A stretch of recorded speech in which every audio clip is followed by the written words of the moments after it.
आज 15 दिसंबर 2023 की बाबा की साकार मुरली है। मुरली के महावाक्य हैं, मीठे बच्चे, यह बना बनाया अनादि ड्रामा है। इस ड्रामा में हर एक एक्टर की एक्ट फिक्स है। मोक्ष किसको भी नहीं मिल सकता। प्रश्न है, शो बाबा अशरीरी हैं, वह शरीर में किस लिए आते हैं, कौन सा काम करते हैं और कौन सा नहीं। उत्तर है, बाबा कहते, बच्चे, मैं इस शरीर में तुम्हें सिर्फ मुरली सुनाने आता हूँ। मैं मुरली सुनाने का ही काम करता हूँ।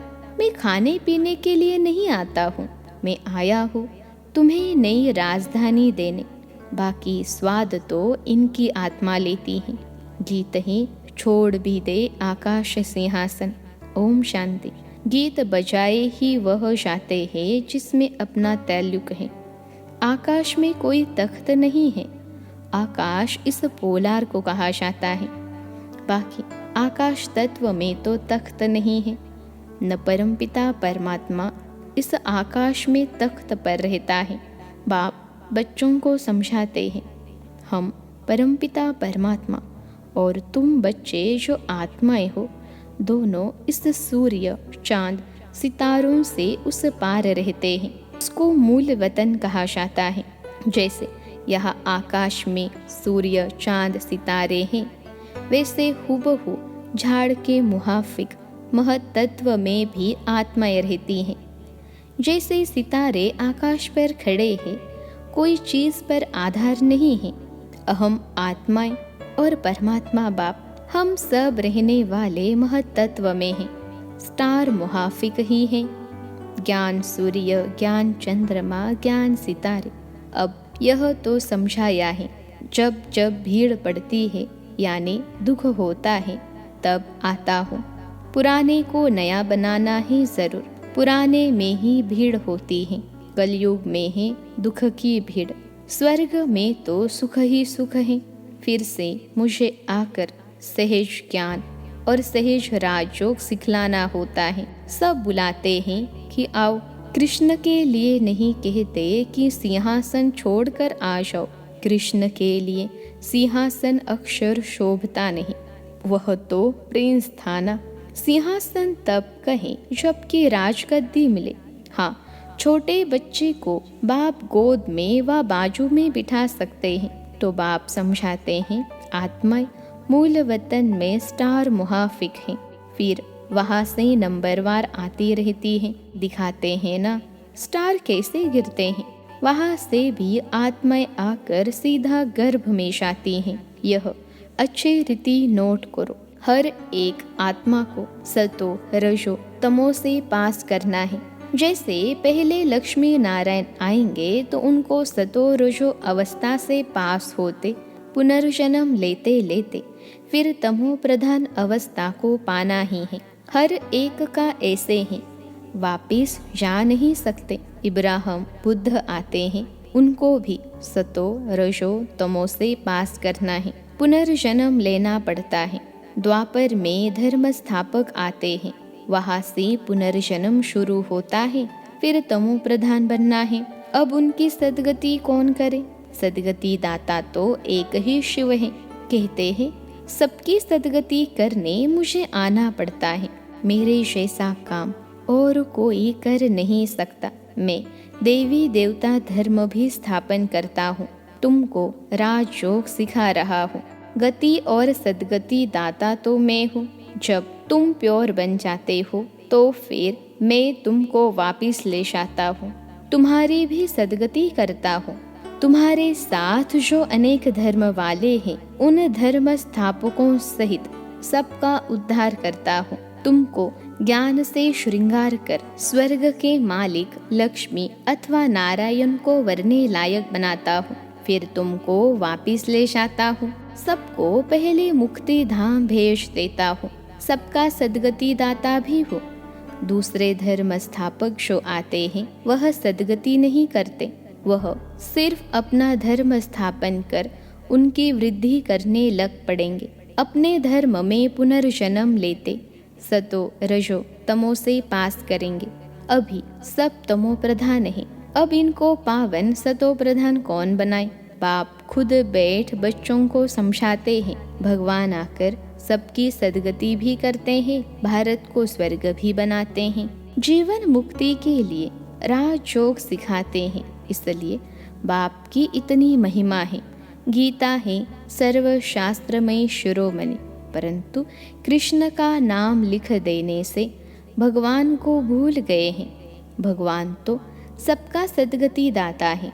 इसलिए गीता सब धर्म वालों के लिए धर्मशास्त्र है, सबको इसे मानना पड़े। सद्गति शास्त्र और कोई है नहीं, सद्गति देने वाला है ही एक, उनकी ही गीता है। तुम बच्चों को सद्गति का ज्ञान दे रहे हैं। गीता में शु का नाम होता तो सब धर्म वालों का यह शास्त्र होता। बाप सबको कहते हैं, अपने को आत्मा समझ मेरे साथ योग लगाओ तो विकर्म विनाश होंगे और तुम मेरे धाम आ जाएंगे। सब धर्म वालों की सद्गति करने वाला भी मैं हूँ, बाकी तो आते ही है अपना धर्म स्थापन करने। मनुष्य कहते हैं, क्या मोक्ष नहीं मिलेगा? बाप कहते हैं, नहीं। जो भी सब आत्माएं हैं, सबका पार्ट ड्रामा में फिक्स है, किसकी एक्ट बदल नहीं सकती। हर एक की पूरी एक्ट का अनादि ड्रामा बना हुआ है। ड्रामा अनादि है, उसका आदि मध्य अंत नहीं है। सृष्टि की आदि सतयुग को कहा जाता और अंत कलयुग को कहा जाता है। बाकी ड्रामा का आदि अंत नहीं है। ड्रामा कब बना यह नहीं कह सकते, यह प्रश्न उठ नहीं सकता। बाबा ने समझाया है कि और जो भी शास्त्र हैं, उनसे हर एक ने आकर अपना धर्म स्थापन किया है, सद्गति नहीं की है। उन्होंने जो धर्म स्थापन किया, उनके पीछे वृद्धि होती नहीं। कितनी कितनी गुह्य पॉइंट्स हैं ऐसे, यानी निबंध लिखने जैसी है। यहाँ गपुड़े की बात नहीं। हार जीत का यह ड्रामा भी समझने की, हार जीत का यह ड्रामा है। सतयुग में परमात्मा को याद करने की दरकार नहीं। परमात्मा को याद करे तो फिर यह बातें भी समझे कि हम ब्राह्मणों को उसने रचा है। तुमको तो सम्मुख बतलाते हैं कि मैं रचता हूँ। यह ब्राह्मणों की नई दुनिया है संगम। चोटी को तो कोई नहीं जानते, विराट रूप बनाते हैं। उसमें देवता, क्षत्रिय, वैश्य, शूद्र दिखाते हैं। ब्राह्मणों को भूल गए हैं। सतयुग में देवताएं, कलयुग में शूद्र, संगम युगी ब्राह्मणों को जानते नहीं। यह राज बाप आकर समझाते हैं। बाप कहते हैं, पवित्रता बिगैर कभी धारणा नहीं हो सकती। बाबा समझाते हैं, कितने ढेर वेद शास्त्र हैं, परिक्रमा दिलाते हैं। मंदिरों से चित्र निकाल परिक्रमा दिलाए, फिर वापस मंदिर में ले आते हैं। बाबा अनुभवी हैं, शास्त्रों में गाड़ी भरकर परिक्रमा देते हैं। ऐसे ही फिर देवताओं के चित्र भी गाड़ी में रख परिक्रमा दिलाते हैं। यह सब है भक्ति मार्ग। तुम हो शिव शक्तियाँ, तुम सारे विश्व की सद्गति करती हो, परंतु यह कोई जानते नहीं कि देलवाड़ा मंदिर हुबहू इन्हों का यादगार है। ऐसा मंदिर कहीं नहीं है। जगदम्बा है, शिव बाबा भी हैं, शक्तियों का चबूतरा भी बना हुआ है। भक्ति मार्ग में फिर से ऐसे मंदिर बनेंगे, फिर विनाश होगा तो यह सब खत्म हो जाएगा। सतयुग में कोई मंदिर होता नहीं। यह सब भक्ति मार्ग का विस्तार है। ज्ञान में तो चुप रहना है। एक शिव बाबा को याद करना है। शिव बाबा को भूल औरों को याद करेंगे तो अंत में फेल हो जाएंगे। फेल नहीं होना है। मनुष्य मरते हैं तो उनको कहते हैं राम राम कहो, परंतु ऐसे याद आता नहीं है, फिर भी गाया जाता है। अंतकाल जो नारायण सिमरे, बात अभी की है। भंबर को आग तो लगनी है। अंतकाल जो नारायण सिमरे, बरोबर अब तुम समझते हो। हम नारायण व लक्ष्मी को वरेंगे, स्वर्ग के लिए तैयार हो रहे हैं। बाबा बिगर यह ज्ञान कोई दे नहीं सकते। यह बाबा भी कहते हैं कि अब हमको शिव बाबा ने बताया है। इनको शक्ति सेना व पांडव सेना कहा जाता है। पांडव नाम है महारथियों पर, शक्तियों की फिर शेर पर सवारी दिखाते हैं। तो बाप कहते हैं जैसे कल्प पहले सहज राजयोग सिखाया था, हुबहू इसी प्रकार सिखा रहा हूँ। जो भी एक्ट चलती है कल्प कल्प वही चलेगी, इनमें फर्क नहीं पड़ सकता। फिर कल्प कल्प यह पाठ चलेगा। बाबा कहते हैं, तुमको गुह्य गुह्य बातें सुनाता हूँ, पीछे क्या होने वाला है सो तो फिर पीछे सुनाएंगे ना। अभी सब सुना दूँ तो क्या बस वापिस चला जाओ? अंत तक नई पॉइंट सुनाते रहेंगे। हम गीता की महिमा बहुत करते हैं, परंतु उस गीता व महाभारत में तो हिंसक लड़ाई आदि दिखा दी है। अब लड़ाई तो है नहीं, तुम्हारी तो है योग बल की बात। अहिंसा का अर्थ कोई भी नहीं जानते, सिर्फ स्त्री को नरक का द्वार कह दिया है। वास्तव में नरक का द्वार तो दोनों है। अब उनको फिर स्वर्ग का द्वार कौन बनाए? वह तो भगवान की ही ताकत है। यह गीत बाबा ने बनवाए हैं, फिर बनाने वालों ने कोई ने ठीक बनाया है, कोई ने रॉन्ग बनाया है, मिक्स कर दिया है। रात के राही थक मत जाना, ऐसे ऐसे गीत मैंने बनवाए हैं।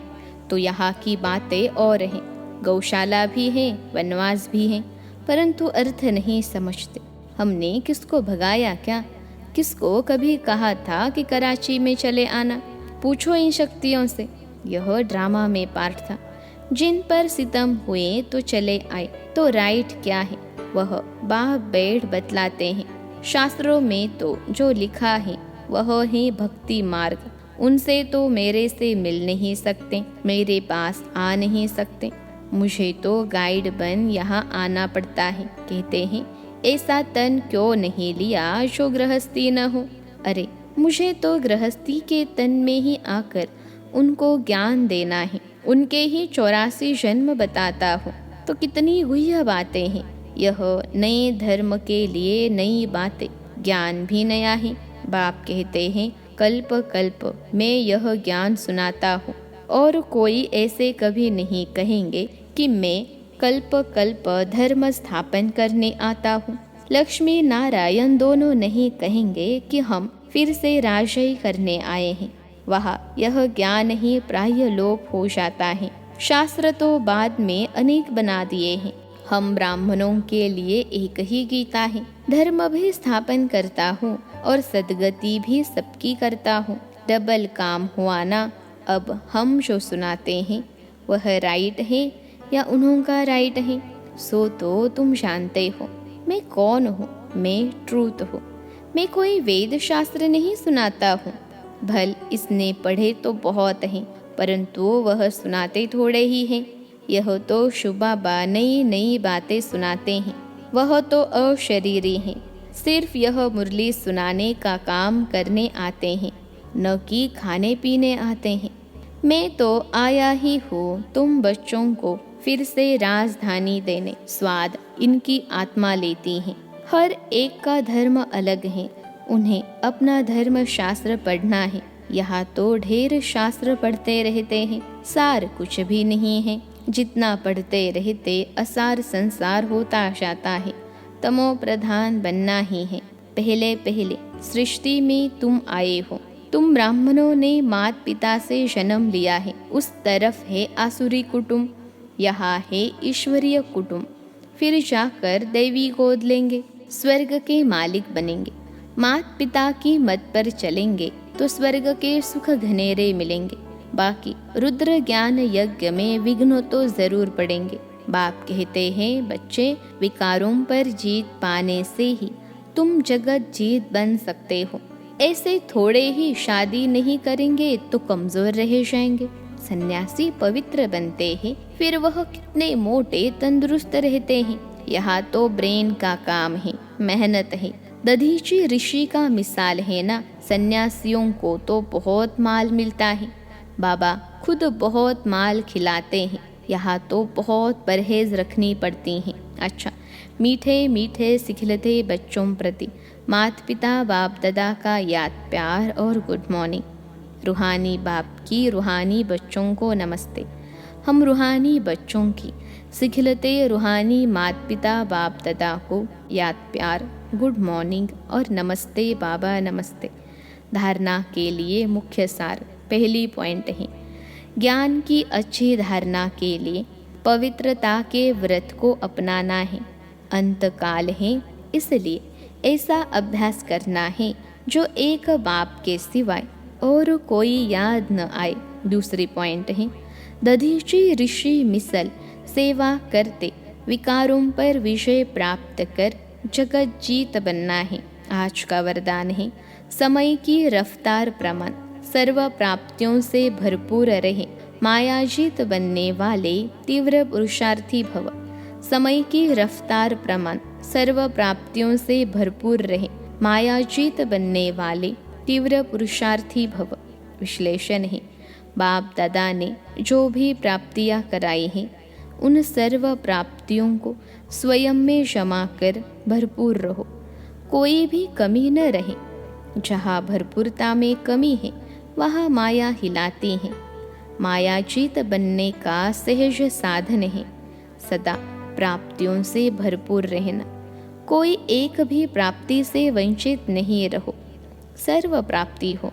समय की रफ्तार प्रमाण कोई भी समय कुछ भी हो सकता है, इसलिए तीव्र पुरुषार्थी बन अभी से भरपूर बनो। अब नहीं तो कब नहीं। आज का स्लोगन है, सत्यता और निर्भयता की शक्ति साथ हो तो कोई भी कारण हिला नहीं सकता। सत्यता और निर्भयता की शक्ति साथ हो तो कोई भी कारण हिला नहीं सकता। अच्छा, ओम शांति।